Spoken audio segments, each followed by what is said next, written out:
അവൻ്റെ ജീവിത ലക്ഷ്യമാകണമെന്നൊക്കെ പറയാൻ കാരണം ഈ ഒറ്റക്ക് ജീവിക്കാൻ,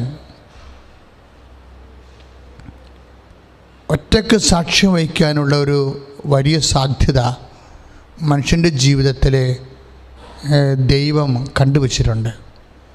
നമ്മൾ എത്ര ആരൊക്കെ ഉണ്ട്, പള്ളിയുണ്ട്, പാർട്ടിയുണ്ട്, പറമ്പുണ്ട്, പൊന്നുണ്ട്, സഭയുണ്ട്, എന്നൊക്കെ ആരൊക്കെ ഉണ്ടെന്ന് പറഞ്ഞാലും we have to live our life.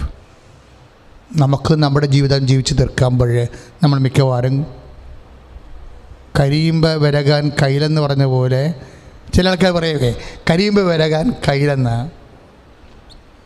അപ്പോഴും ഞാൻ പറയും, കയ്യിലും കരിഞ്ഞാൽ എന്തു ചെയ്യും? കരിയുമ്പോൾ വിരകാൻ കർത്താവ് മാത്രം. അതാണ് എൻ്റെ സംഭവം. ജീവിതം കരിയുമ്പോൾ നമ്മുടെ കൂടെ നിൽക്കുന്നവരൊക്കെ നമ്മൾ കൈസഹായം നൽകും, അവർ കയ്യിലായി പ്രവർത്തിക്കും. പക്ഷെ കയ്യിലും കരിയണ ഒരു സമയമുണ്ടാകും. അപ്പോഴെന്താണ്? കരിയുമ്പോൾ വിരകാൻ കർത്താവ്, നമ്മുടെ ജീവിതം കരിയുമ്പോൾ വിരകാൻ കർത്താവ് മാത്രം. ഇങ്ങനെ ആ ഒരു നിമിഷം നോക്കി പാർത്തുകൊണ്ടാണ് ഈശോ പറയണത്, എൻ്റെ പിതാവിൻ്റെ വാഗ്ദാനമാകുന്ന പരിശുദ്ധാത്മാവ് നിങ്ങളുടെ മേൽ വരുമെന്ന് പറയണത്. അപ്പോഴീ ഒറ്റക്ക് ആയിപ്പോകുന്നൊരു സമയം സാക്ഷ്യം വഹിക്കാൻ അങ്ങനെ ഒരു മനുഷ്യൻ റെഡ്യൂസിൻ്റെ സീറോ മൈനസ് എന്ന് ഞാൻ ഇടയ്ക്ക് പറയും. അങ്ങനെ ഒരു സിറ്റുവേഷനിൽ വരുമ്പോഴും നിലനിന്നുകൊണ്ട് ഞാൻ പലപ്പോഴും പരിശുദ്ധ അമ്മയെ അവലംബിക്കാനുള്ള കാരണം മേരി മഗ്ദലിനെയും അതുപോലെ കുസായുടെ ഭാര്യ മറിയത്തെയും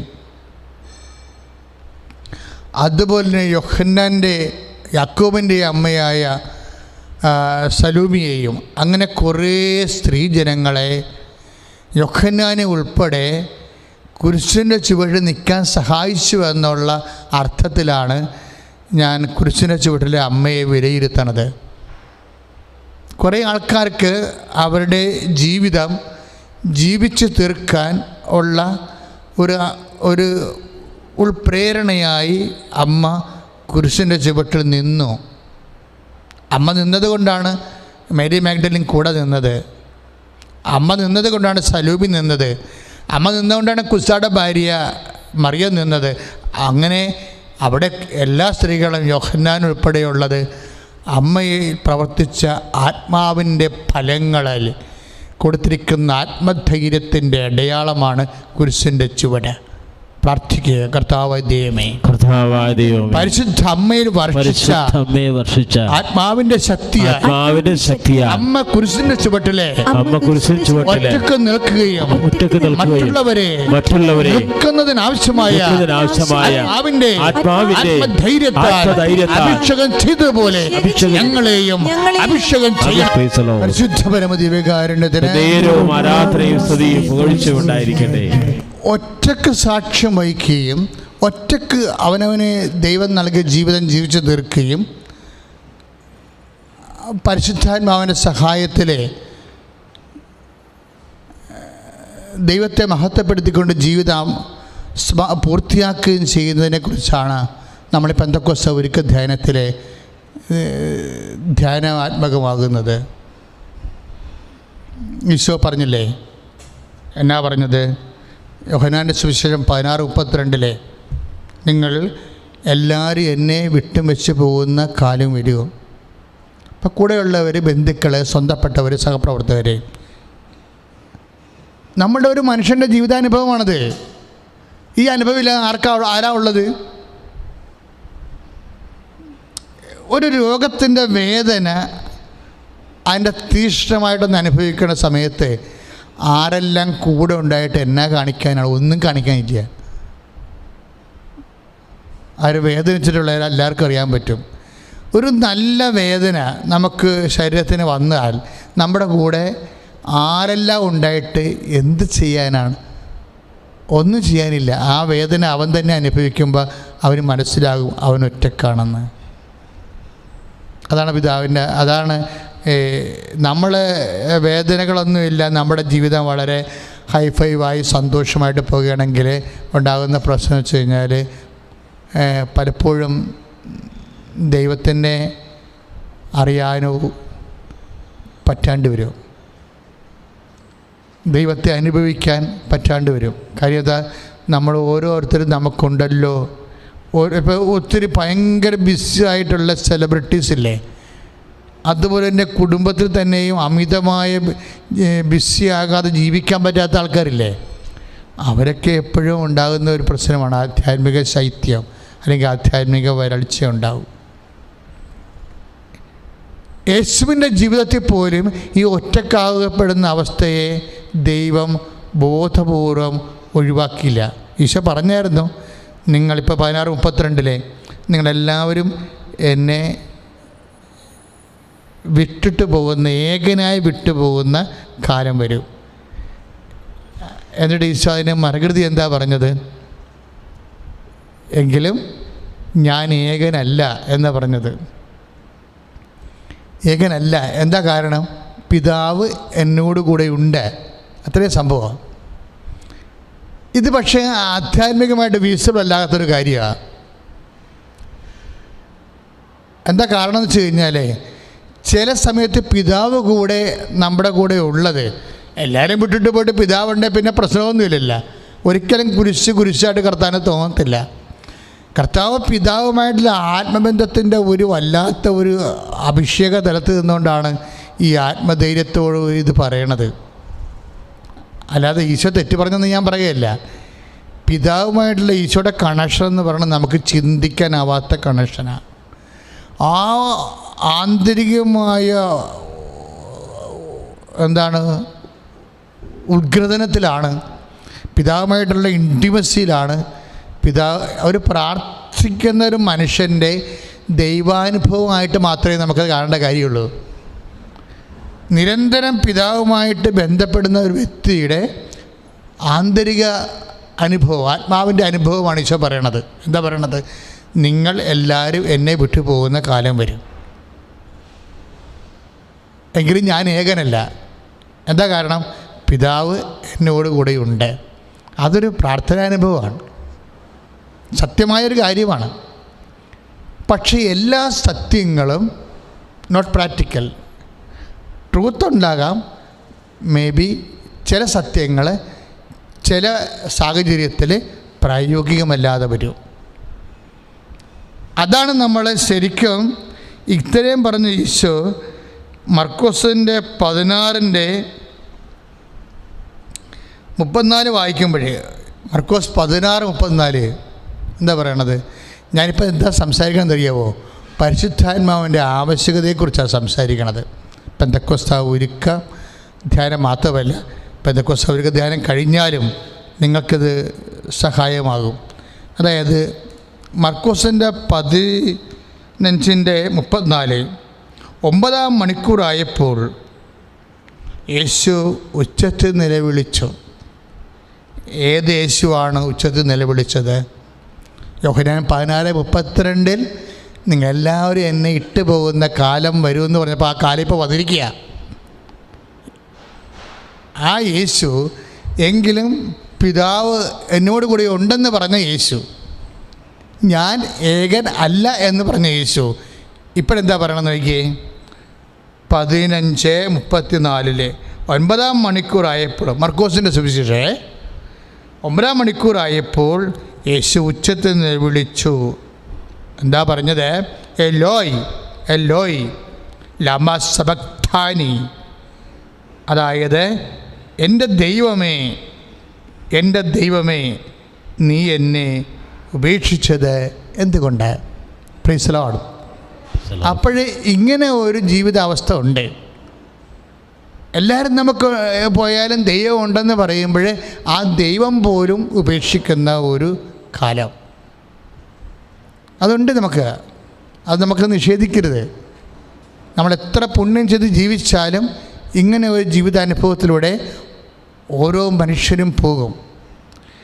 ഇങ്ങനെ പോകുന്ന സമയത്താണ് പരിശുദ്ധാത്മാവിൻ്റെ ഒരു സ്പേസ് വരണത്. ഞാനിപ്പോൾ സംസാരിക്കുന്ന വിഷയം ആത്മാവിൻ്റെ ഇടങ്ങൾ, the space of the holy spirit.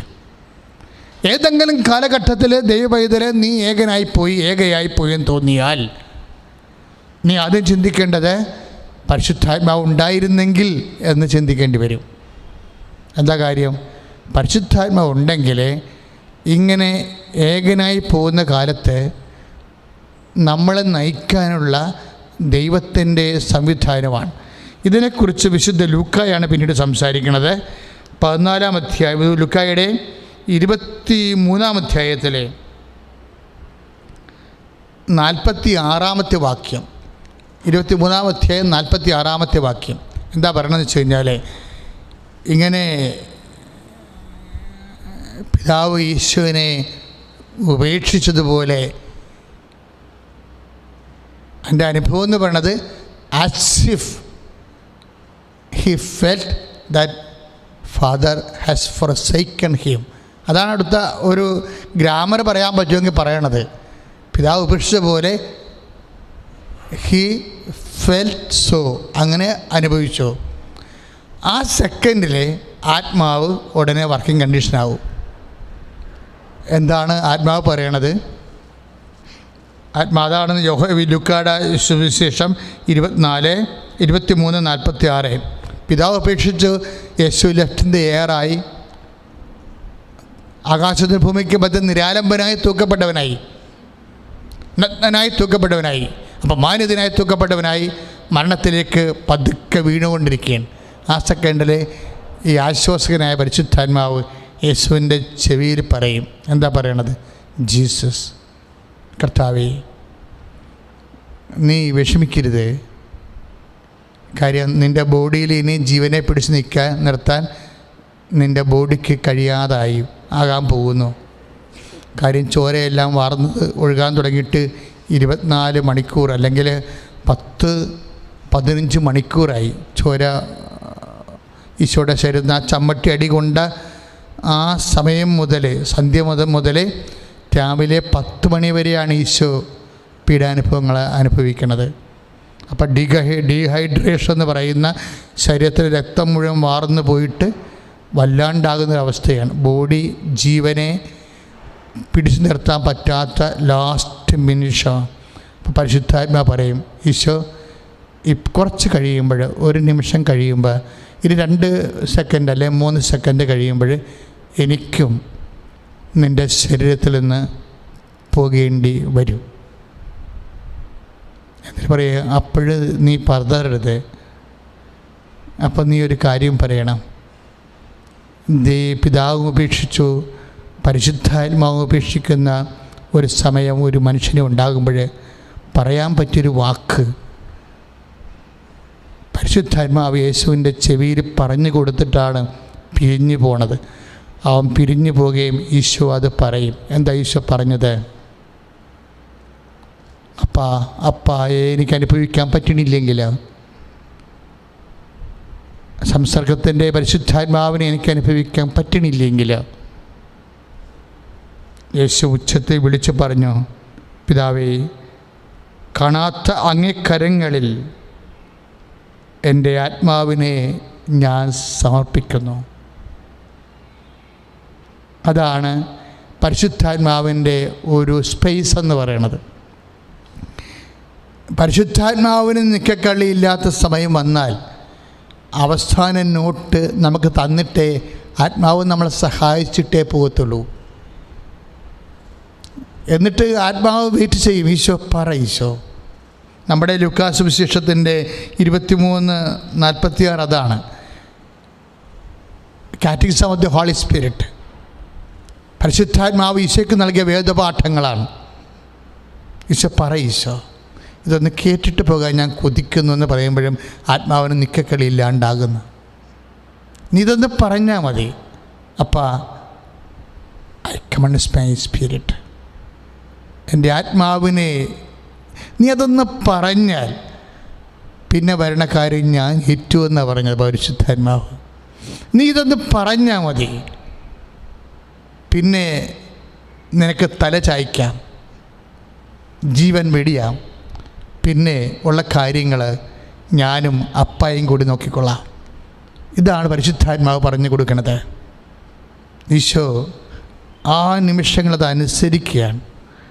എന്നിട്ട് ഈശോ പറഞ്ഞു, അപ്പാ എന്നെ കൈവിട്ടതുപോലെ എനിക്ക് തോന്നിയാലും, ആത്മാവ് എന്നെ അടുത്ത കഴിഞ്ഞ ക്ഷണം പിരിഞ്ഞു പോയാലും അവസാനം എനിക്കിതേ പറയാനുള്ളപ്പാ, ഐ കമൻഡ് മൈ സ്പിരിറ്റ്, എൻ്റെ ആത്മാവിനെ ഞാൻ അങ്ങേക്ക് തന്നെ ഏൽപ്പിക്കുന്നു വന്നു.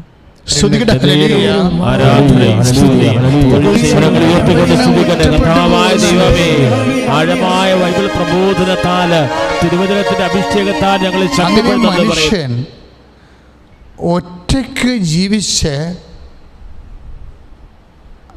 അവനെ ഏൽപ്പിച്ച ജോലി പൂർത്തിയാക്കണം. പക്ഷെ പൂർത്തിയാക്കുന്ന സമയത്ത് ആരും ഇല്ല കൂടെ. എൻ്റെ സഹോദരങ്ങൾ മനസ്സിലാക്കണം ഇത്. ഈ 16-ന്റെ പ്രാർത്ഥന കഴിയുമ്പോൾ അവൻ യോഹന്നാൻ്റെ സുവിശേഷം 17 പ്രവേശിക്കുമ്പോൾ അതിൻ്റെ 17-4 വരുമ്പോൾ അവൻ പറയും, പിതാവേ അങ്ങേ നാമത്തെ മഹത്വപ്പെടുത്തണമേ. കാര്യം എന്താണ്? അങ്ങ് എന്നെ ഏൽപ്പിച്ച ജോലി ഞാൻ പൂർത്തിയാക്കിയെന്ന്. ഏൽപ്പിച്ച ജോലി ഞാൻ പൂർത്തിയാക്കി. പക്ഷെ പൂർത്തിയാക്കിയപ്പോൾ ഏൽപ്പിച്ച ആൾ കൂടെയില്ല എന്നുള്ളത് ഒരു ട്രാജിക്കൽ ട്രൂത്താണ്. You got the point. നമ്മളെ പല കാര്യങ്ങളും ഏൽപ്പിക്കുന്നവരെ നമ്മളത് പൂർത്തിയാക്കുമ്പോൾ മനസ്സുകൊണ്ടോ ശരീരം കൊണ്ടോ മാനസികാവസ്ഥ കൊണ്ടോ അഭിപ്രായ പിന്തുണ കൊണ്ടോ നമ്മുടെ കൂടെ ഇല്ലാത്തൊരു കാലം ഓരോ മനുഷ്യൻ അനുഭവിക്കുന്നത് അവനവൻ്റെ അന്നു വേണ്ട ആഹാരമാണ്. പരിശുദ്ധ പരമദിവ്യകാരുണ്യത്തിന്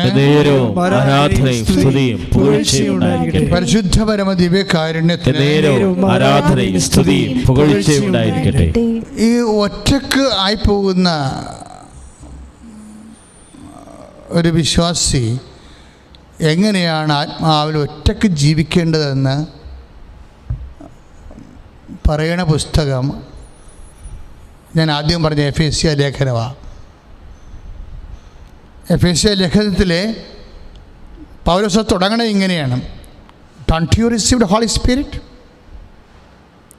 അവൻ പല നാടുകളിൽ കടന്ന് തിരിച്ച് എഫേസ്യസിലെത്തി കഴിയുമ്പോൾ 10-12 വിശ്വാസികൾ അവനെ അഭിമുഖീകരിക്കും. നടപടി പുസ്തകത്തിൻ്റെ 19:1-2 അവരുടെ മുഖത്ത് നോക്കുമ്പോൾ പറയുന്നത്, ഒറ്റയ്ക്ക് ജീവിക്കാൻ പഠിച്ചില്ലേ എന്നാ ചോദിക്കണത്. ഒറ്റയ്ക്ക് ജീവിക്കാൻ പഠിച്ചില്ലേ? എല്ലാ കാലത്തും അപ്പോസ്തലന്മാരും കൂട്ടായ്മയും സന്ധിപ്പും സംഘടനയൊക്കെ കൂടെ ഉണ്ടാകുമോ? നിങ്ങൾക്ക് ഒറ്റയ്ക്ക് ജീവിക്കണ്ടേ? ഒറ്റയ്ക്ക് സാക്ഷ്യം വഹിക്കണ്ടേ? Don't you receive holy spirit എന്നാ ചോദിക്കണത്. കാര്യം അത് മനസ്സിലാക്കണമെങ്കിൽ എൻ്റെ അവസാനം എങ്ങനെ ഒറ്റയ്ക്ക് ജീവിക്കണമെന്ന് ആ ലേഖനത്തിൽ പറയുന്നുണ്ട്. ഒറ്റയ്ക്ക് എങ്ങനെയാണ് കർത്താവിന് സാക്ഷ്യം വഹിക്കേണ്ടത്? എഫേസ്യ ലേഖനം 6:5.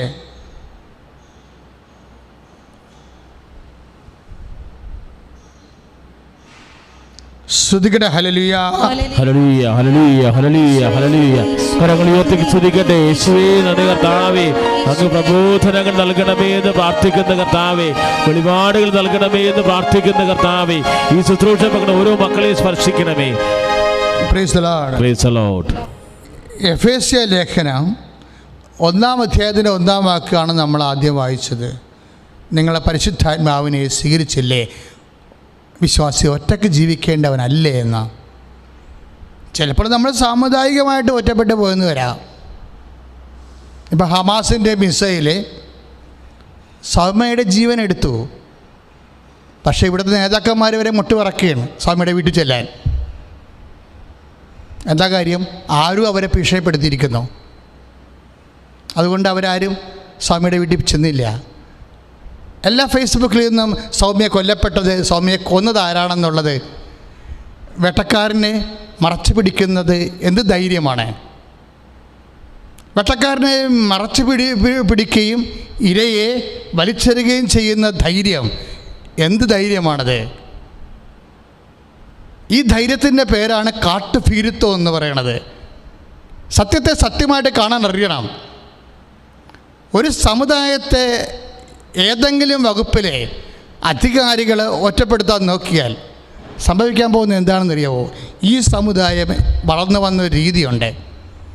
അത് സംഘടന കൊണ്ടോ അതിൻ്റെ ആയുധ പിൻബലം കൊണ്ടോ ഒന്നുമല്ല, ആത്മാവിൻ്റെ അഭിഷേകം കൊണ്ടാണ്. We are not alone.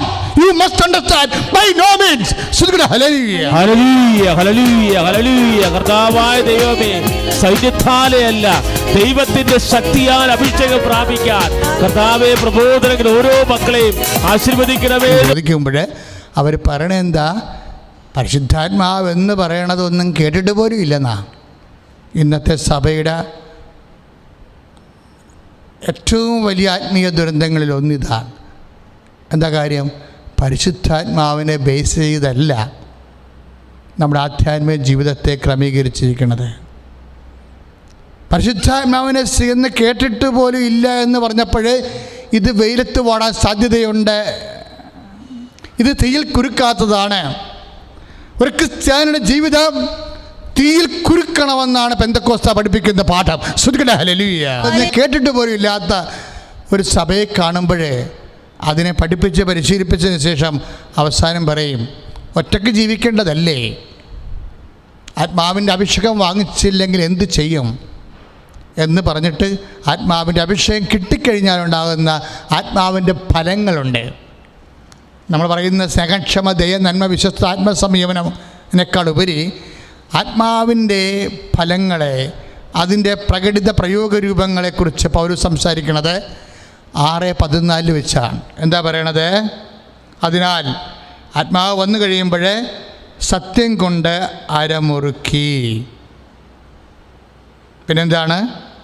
നീതിയുടെ കവചം ധരിച്ച് ഉറച്ചു നിൽക്കുവിൻ, സമാധാനത്തിൻ്റെ സുവിശേഷത്തിനുള്ള ഒരുക്കമായുള്ള പാദരക്ഷ ധരിക്കുവിൻ.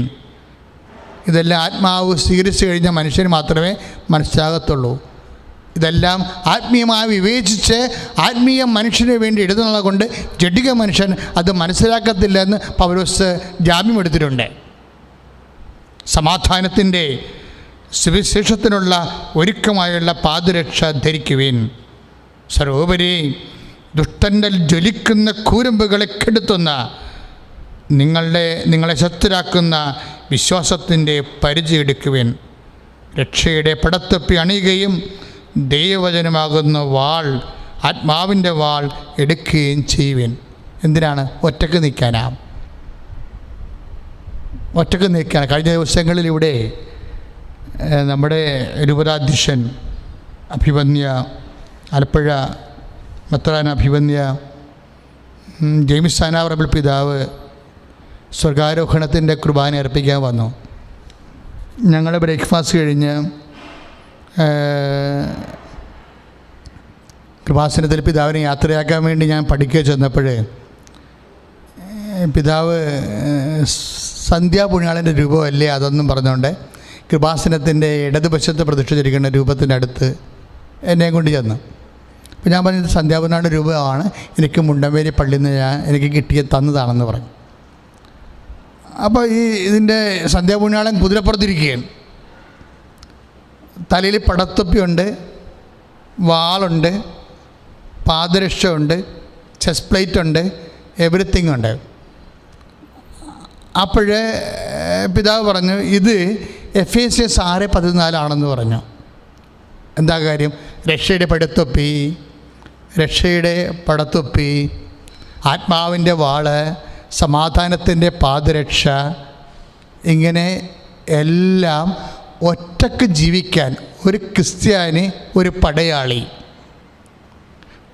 ഒരു വിശ്വാസി, ഒരു പടയാളി, ആത്മീയ പോരാളി, ഈ ജീവിതത്തിൽ ദുഷ്ടൻ്റെ കൂരമ്പുകളെപ്പോലും ഭേദിക്കാൻ പറ്റിയ വിശ്വാസത്തിൻ്റെ പരിച ഏന്തിയ പടയാളി. അപ്പോഴേ ഇതെല്ലാം ഉദ്ദേശിക്കണത് എന്താ? ഒറ്റക്ക് ജീവിക്കാനാ. പ്രാർത്ഥിക്കുക. കർത്താവായ ദൈവമേ, സുവിശേഷത്തിന് സാക്ഷ്യം വഹിച്ചുകൊണ്ട്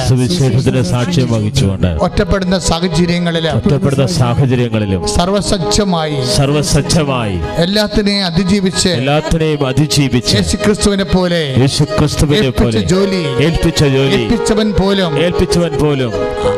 ഏൽപ്പിച്ചവൻ പോലും കൈവിട്ട് കളഞ്ഞാലും ഏൽപ്പിച്ച ജോലി ആരെയും കാണിക്കാൻ വേണ്ടിയല്ലാതെ ദൈവത്തിന് പരിശുദ്ധാത്മാവിന്റെ നൽകിയിട്ടുള്ള പ്രചോദനം അനുസരിച്ചുകൊണ്ട് പൂർത്തിയാക്കുവാനുള്ള പ്രത്യേക അഭിഷേകത്താൽ സഭയെ അഭിഷേകം ചെയ്യണം.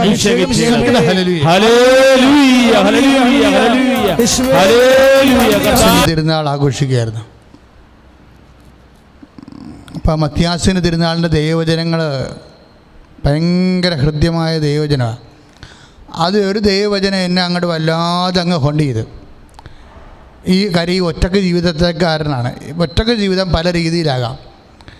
ദൈവത്തെ ഏൽപ്പിച്ച ജോലി പൂർത്തിയാക്കിക്കൊണ്ട് ആരാലും അറിയപ്പെടാതെ നമുക്ക് ഒറ്റക്ക് ജീവിക്കാം. യാക്കോബും യോഹന്നാൻ്റെയും പ്രശ്നം അവരെന്തെങ്കിലും ചെയ്താൽ 10 പേര് അറിയണമെന്ന് തന്നെയാണ് അവരുടെ ഉദ്ദേശം.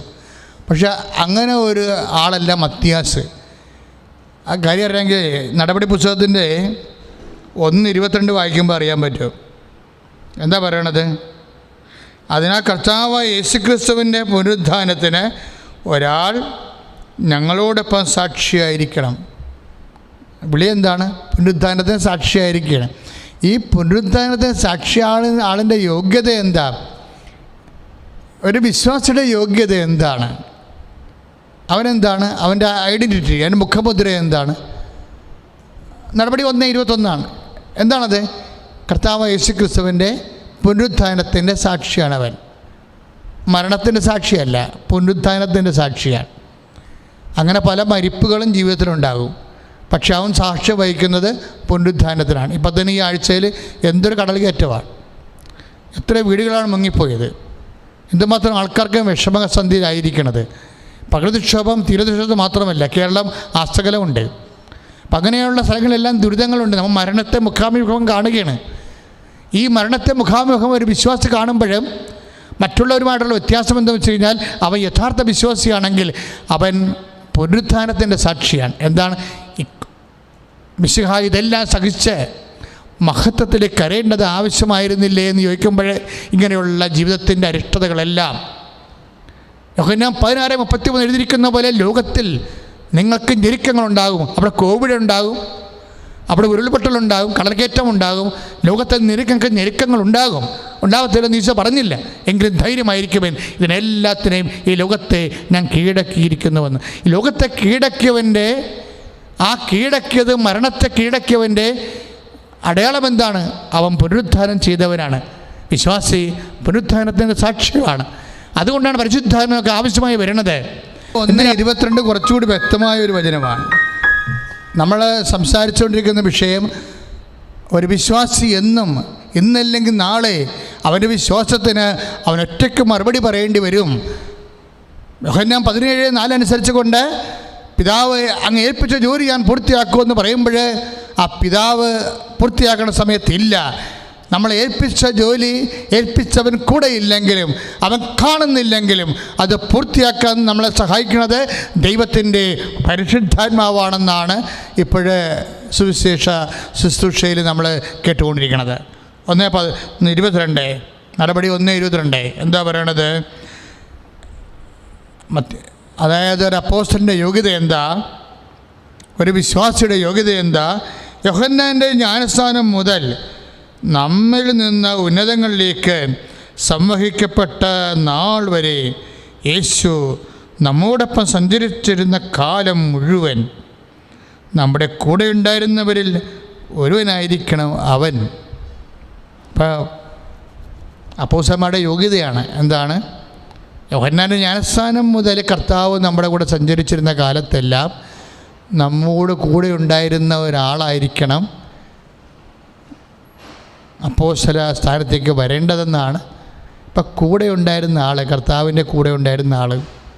പക്ഷേ മത്യാസ് കൂടെ ഉണ്ടായിരുന്നതായിട്ട് ആർക്കും അറിയത്തില്ല.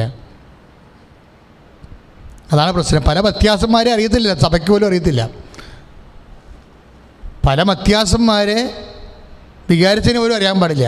അവരൊക്കെ എല്ലാം കർത്താവിൻ്റെ കൂടെ ഉണ്ടായിരുന്നവരാണ്.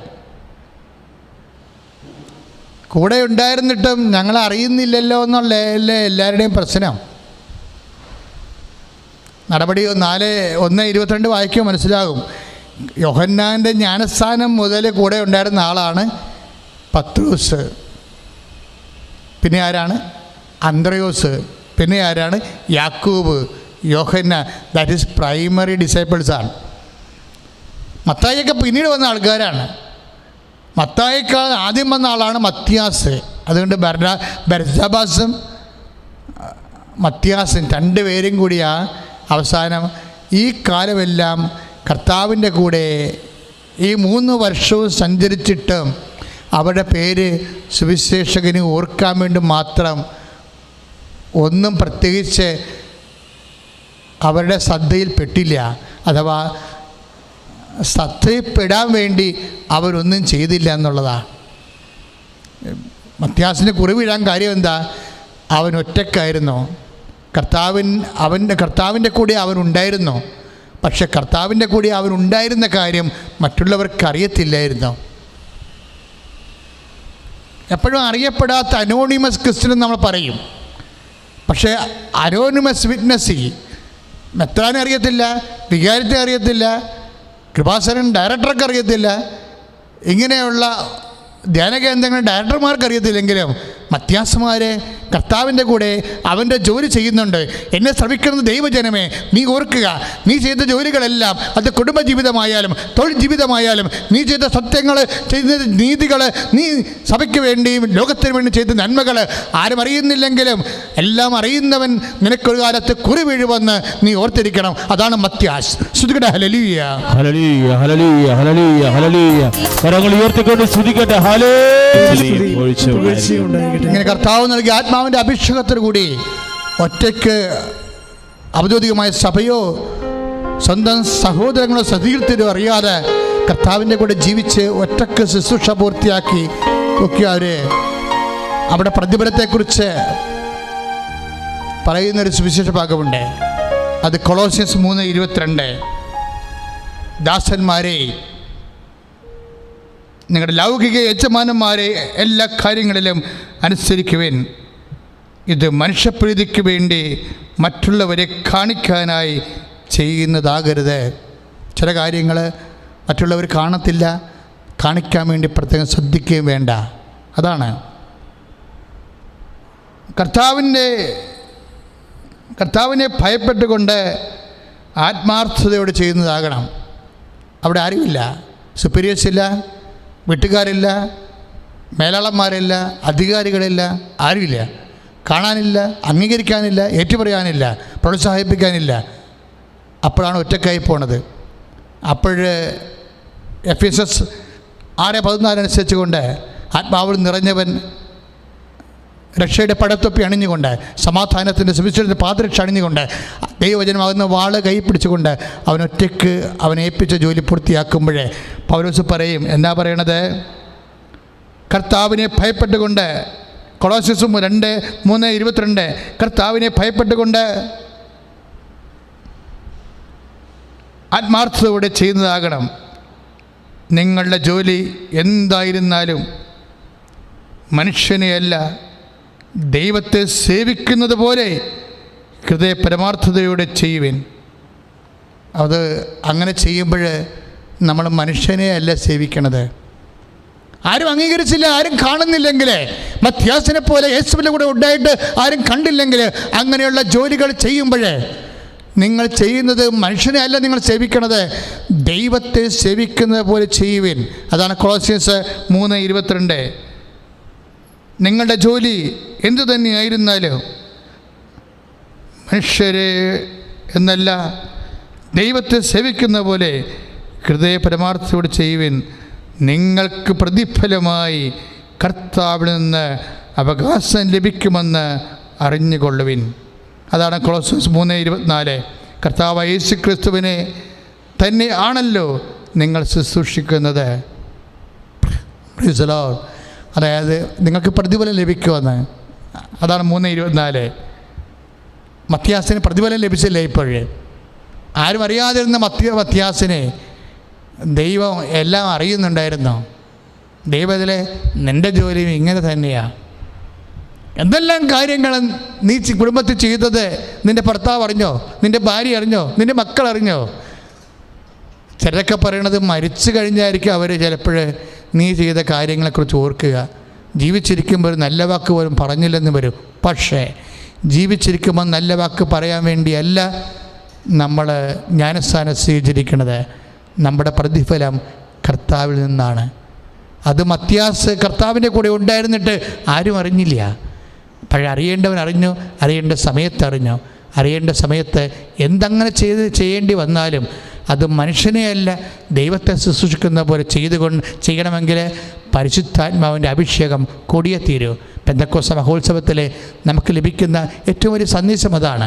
അനോണിസമായിട്ട് ജീവിക്കേണ്ടി വരുമ്പോഴും അജ്ഞാതരായി അറിയപ്പെടാത്തവരായി കർത്താവിൻ്റെ ജോലി ചെയ്തുകൊണ്ട് അത് പിതാവ് ഏൽപ്പിച്ചവൻ കൂടെ ഇല്ലെങ്കിലും അത് പൂർത്തിയാക്കാനുള്ള ഒരു നിയോഗം വരുമ്പോൾ അത് മനുഷ്യനെയല്ല ദൈവത്തോടുന്നതുപോലെ ചെയ്യുമ്പോൾ അതിൻ്റെ പ്രതിഫലം ദൈവമാണ് കരുതി വെക്കണത്. കരുതി വെച്ചിരിക്കുന്ന പ്രതിഫലത്തെ, ദൈവികമായ പ്രതിഫലത്തെ അനുസ്മരിച്ചുകൊണ്ട് ഒറ്റക്ക് ചെയ്യേണ്ടി വരുമ്പോൾ ഒറ്റക്ക് നിന്ന് ഒറ്റക്ക് സാക്ഷിയായി കർത്താവിൻ്റെ നാമത്തിലെ അഭിഷേകം പ്രാപിക്കാൻ ദൈവം നമ്മളെ ആത്മാവിനെ അഭിഷേകം ചെയ്യട്ടെ. സ്തുതികട ഹല്ലേലൂയ, ഹല്ലേലൂയ, ഹല്ലേലൂയ,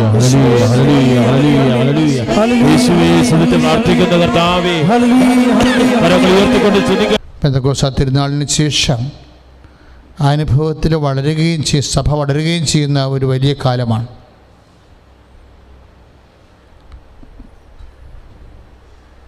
എൻ്റെ പൗരോഹിത്യ ശുശ്രൂഷയുടെ കാലയളവിൽ ഏതാണ്ട് 86 മുതൽ മറ്റൊരു കാലത്തും ഇല്ലാത്ത രീതിയിൽ കേരള സഭ പരിശുദ്ധാത്മാവിനെക്കുറിച്ച് വളരെയേറെ ജാഗ്രത ഉള്ളൊരു സഭയായി മാറിയായിരുന്നു. അത് വലിയൊരു അനുഗ്രഹമാണ്. സെമിനാരിലൊക്കെ പഠിക്കുന്ന കാലത്ത് പരിശുദ്ധാത്മാവിനെക്കുറിച്ചുള്ള റെഫറൻസ് 10% തിയോളജിയിൽ പഠിക്കുമ്പോഴും ഈ 10% പരിശുദ്ധാത്മാവിനെക്കുറിച്ചുള്ള റെഫറൻസ് എങ്കിൽ നമ്മൾ ആ പട്ടമേറ്റ് പ്രേക്ഷിത വയലിൽ വരുമ്പോൾ ഈ പരിശുദ്ധാത്മാവിനെക്കുറിച്ചുള്ള പൊതുസഭയുടെ അവബോധം ഏതാണ്ട് 90% കണ്ട് പെട്ടെന്ന് വളർന്ന് ഈ ഒരു അവബോധമാണ് ഇപ്പോൾ 8ാം ബിബ്ലിക്കൽ കരിസ്മാറ്റിക് കൺവെൻഷൻ ഒരുപക്ഷെ KST നടത്തിയ NST നടത്തിയ കൺവെൻഷനിൽ ഏറ്റവും മനസ്സിൽ മായാതെ നിൽക്കുന്നത് 8ാമത്തെ നാഷണൽ കൺവെൻഷനാണ്. ലോകവ്യാപകമായ രീതിയിൽ ദേശീയ അന്തർദേശീയ തലങ്ങളിലും മലയാളികളെല്ലാവരെയും പരിശുദ്ധാത്മാ അഭിഷേകത്തിന് വേണ്ടി ഒരുക്കിയ എൻ്റെ ഗ്രാസ് റൂട്ട് ലെവലിലുള്ള കോർ കമ്മിറ്റിക്ക് താഴെയുള്ള 3 പേരടങ്ങുന്ന കൊച്ചു കൊച്ചു ഗ്രൂപ്പുകൾ തൊട്ട് വലിയ വലിയ ഗ്രൂപ്പുകൾ വരെ നിരന്തരം മധ്യസ്ഥ പ്രാർത്ഥനയും സ്റ്റഡി ക്ലാസ്സുകളും കിട്ടി വളർന്നു വന്ന ഒരു നാഷണൽ കൺവെൻഷനാണ്. അപ്പം അതിൻ്റെ കാശുരൂപമൊക്കെ അന്ന് ഞാൻ ഓർക്കുന്നുണ്ട്. ആത്മാവിൻ്റെ പറന്നിറങ്ങണ പരിശുദ്ധാത്മാവിൻ്റെ ആകൃതിയിലാണ് അതിൻ്റെ മെഡലുകൾ പോലും സപ്ലൈ ചെയ്തിരുന്നത്. അത്രയ്ക്കും കോൺഷ്യസ് ആയിരുന്നു. സഭ എല്ലാ തരത്തിലുള്ള വിഷമതകളിലുമൊക്കെ കടന്നു പോകും എന്ന് ഈശോ പറഞ്ഞതിന് ശേഷമാണ് പരിശുദ്ധാത്മാവിനെക്കുറിച്ച് ഈശോ സംസാരിക്കാൻ തുടങ്ങിയത്. ബൈബിളിലെ ഒരു രീതിയാണത്. നിങ്ങളെല്ലാവരും എന്നെ ഏകനായി വിട്ടുപോകുന്ന കാലം വരും. അതുപോലെ തന്നെ ഈശോ ഇപ്പോൾ യോഹന്നാൻ്റെ സുവിശേഷം 16:28 വായിക്കുമ്പോൾ ഈശോ തന്നെ സഭയെ വിട്ടുപോകുന്ന ഒരു കാലമാണ്. അതിൻ്റെ ആ കാല ദശാസന്ധി ഉണ്ടാകും. അതാണ് 16:28 പറയണത്. എന്താ പറയണത്? ഞാൻ പിതാവിൽ നിന്ന് പുറപ്പെട്ട് ലോകത്തിലേക്ക് വന്നു, ഇപ്പോൾ വീണ്ടും ലോകത്തെ വിട്ട് പിതാവിൻ്റെ അടുക്കിലേക്ക് പോകുന്നു. അപ്പം ഈശോ നമ്മളെ വിട്ട് പോകുന്ന ഒരു അവസ്ഥ, അത് ആധ്യാത്മികതയുടെ ഒരു പ്രത്യേക ഘട്ടമാണിത്. കർത്താവ് വിട്ടുപോകുന്നു തോന്നുന്ന അവസ്ഥ. നമുക്കൊരു തീരുമാനം എടുക്കാൻ വൈകുന്നു. പല തീരുമാനത്തെക്കുറിച്ച് നമുക്ക് അംബിഗ്വസായി മാറുന്നു. What to do, what is right എന്നറിയാൻ പാടില്ലാതെ വരും. അങ്ങനെ വരുന്ന ഒരു അവസ്ഥയിൽ ഈശോ പറഞ്ഞത്, അല്പസമയം കഴിഞ്ഞാൽ നിങ്ങൾ എന്നെ കാണുകയില്ല. 16:16 വായിക്കുമ്പോൾ ഇങ്ങനെ ഒരു ഡാർക്ക് ടൈം ഉണ്ടാകും. എല്ലാവരുടെയും ജീവിതത്തിനും ഡാർക്ക് ടൈം ഉണ്ടാകും. Maybe dark night of the soul എന്നൊക്കെ യോഹന്നാൻ ക്രൂസൊക്കെ പറയുന്ന രീതിയിലുള്ള ഒരു ഡാർക്ക് ടൈം. പക്ഷേ ഈ ഡാർക്ക് ടൈം യോഹന്നാൻ ക്രൂസിനേക്കാളും രൂക്ഷമായിട്ടാണ് സാധാരണ മനുഷ്യർ പോലും അനുഭവിക്കുന്നത്. അല്പസമയം കഴിഞ്ഞാൽ നിങ്ങളെന്നെ കാണുകയില്ല, വീണ്ടും അല്പസമയം കഴിഞ്ഞാൽ നിങ്ങളെന്നെ കാണും. അപ്പോൾ ഈ കാണാത്ത സമയത്ത് എന്ത് സംഭവിക്കും? സത്യമായി ഞാൻ നിങ്ങളോട് പറയുന്നു, നിങ്ങൾ കരയുകയും വിലപിക്കുകയും ചെയ്യും. പല വിഷയങ്ങളിൽ നമ്മൾ കരയും. പല വിഷയങ്ങളിൽ നമ്മൾ കണ്ണീരില്ലാത്ത വിലാപം അന്തരാളങ്ങളിൽ നിന്ന് ഉയരും. ഇതൊക്കെ ജീവിതത്തിൻ്റെ വ്യത്യസ്തങ്ങളായ സമയങ്ങളാണ് ശരിക്കും. അതുകൊണ്ട് ഇത് പറഞ്ഞ് അവസാനിപ്പിക്കുമ്പോഴേ, ഇതിൻ്റെ ഈ വരികൾക്കിടയിലാണ് ഈശോ പരിശുദ്ധാത്മാവിനെക്കുറിച്ച് പറയുന്നത്. അതായത് പരിശുദ്ധാത്മാവിനെ സ്വീകരിക്കാൻ പറ്റുന്ന രീതിയിലുള്ള ചില കാലാവസ്ഥകളെക്കുറിച്ച് പറയും. അപ്പോൾ ഈശോ അരുളി ചെയ്തിരുന്നവർ ഉയർത്തെഴുന്നേറ്റ് പ്രവചിക്കപ്പെട്ടതുപോലെ പിതാവിന് വലതുഭാഗത്തേക്ക് വരും. ഉപവിഷ്ടനാകുമ്പോഴും ഈശോ നമ്മളെ ഏകനായി വിട്ടുപോകത്തില്ല. ഞാൻ നിങ്ങളെ അനാഥരായി, നമ്മൾ 14:18 വായിക്കുമ്പോഴേ യോഹന്നാൻ്റെ സുവിശേഷം, ഞാൻ നിങ്ങളെ അനാഥരായി വിടുകയില്ല. അപ്പോൾ ഞാൻ നിങ്ങളുടെ അടുക്കിലേക്ക് വരും എന്ന് പറഞ്ഞതിന് ശേഷം പിന്നീട് കർത്താവ് അവിടെ വെച്ചും ടെസ്റ്റ് ചെയ്ത് പരിശുദ്ധാത്മാവിനെക്കുറിച്ച് പറയണ കേൾക്കാം. അപ്പോൾ ചുരുക്കി പറഞ്ഞാൽ സഭ എക്വിപ്ഡ് ആകേണ്ടത് പരിശുദ്ധാത്മാവിലാണ്. പരിശുദ്ധാത്മാവിനെക്കുറിച്ച് എന്തുമാത്രം കോൺഷ്യസ് ഒരു വ്യക്തിക്കുണ്ടോ അത്രേ ആ വ്യക്തികളെല്ലാം ഈ ഇരുട്ട് തക്കങ്ങളെ അതിജീവിക്കണ കാണാം. എന്താ കാര്യം? പരിശുദ്ധാത്മാവിൻ്റെ അഭിഷേകമുള്ളത് കൊണ്ടാണ്. നിർഭാഗ്യവശാൽ ഇപ്പം ഞാൻ തന്നെ ചില സമയത്ത് ഓർക്കുകയെ, ഞാൻ ഇവിടെ ഉടമ്പടി എടുത്തു പോയിട്ടുള്ള ആൾക്കാരെ സമയം കിട്ടുമ്പോഴൊക്കെ കൃപാസനത്തിൽ വന്ന് പ്രാർത്ഥിക്കും. ചില സമയത്ത് ഉടമ്പടി പുതുക്കാൻ വരും. അപ്പോൾ ബൈ ചാൻസായിട്ട് എന്നെ കാണാൻ ഇടയാകും. അപ്പം ഞാൻ അവരോട് അവരുടെ കാര്യങ്ങൾ കൗൺസിലിങ്ങിൽ എനിക്കറിയാവുന്നതുകൊണ്ട് ഞാൻ അവരോട് ചോദിക്കും. ഇപ്പോൾ കഴിഞ്ഞ കൊല്ലം വന്നതാണ്, പിന്നീട് അവർ വിദേശത്ത് പോയിട്ട് ഇപ്പോൾ ഈ കൊല്ലം തിരിച്ചു വരികയാണെങ്കിൽ ഞാൻ ഉടനെ അവരോട് ചോദിക്കും, ഗ്രീൻ കാർഡിൻ്റെ കാര്യം എന്തായി, ഉടമ്പടിയിൽ ഉണ്ടായിരുന്നല്ലോ, കിട്ടിയോ എന്നൊക്കെ ചോദിക്കും. അത് കിട്ടിയെന്ന് പറയുകയാണെങ്കിൽ ഞാൻ ചോദിക്കും, മക്കൾ എവിടെയാണ്, മക്കളെ കൂടെയുണ്ടോ അതോ കൊണ്ടുപോകണോ എന്നൊക്കെ ചോദിക്കും. അപ്പോൾ അവർ പറയും, അച്ഛാ പ്രാർത്ഥിക്കണം, മക്കളെ കൊണ്ടുപോകാൻ, മക്കളുടെ കാര്യങ്ങളൊന്നും ആയിട്ടില്ലെന്ന് പറയും. അപ്പോൾ ഞാൻ വാസ്തവത്തിൽ അവിടുത്തെ നിലനിൽപ്പിനെ കുറിച്ചാണ് ഞാൻ ചിന്തിക്കുന്നത്. പക്ഷേ ഇതൊരു നോൺസെൻസ് ആണെന്നാണ് കഴിഞ്ഞ ദിവസങ്ങളിൽ എനിക്ക് കിട്ടിയ ഒരു ഉൾക്കാഴ്ച. ഒരു മനുഷ്യൻ്റെ ഭൗതിക വിഷയങ്ങളെക്കുറിച്ച് ഇടയൻ സംസാരിക്കുന്ന ഒരു നോൺസെൻസാണ്. എന്താ കാര്യം വെച്ച് കഴിഞ്ഞാൽ, അപ്പോസ്തലൻ, പ്രത്യേകിച്ച് നമ്മുടെ പൗലോസ് അപ്പോസ്തലൻ, നമ്മുടെ ഈ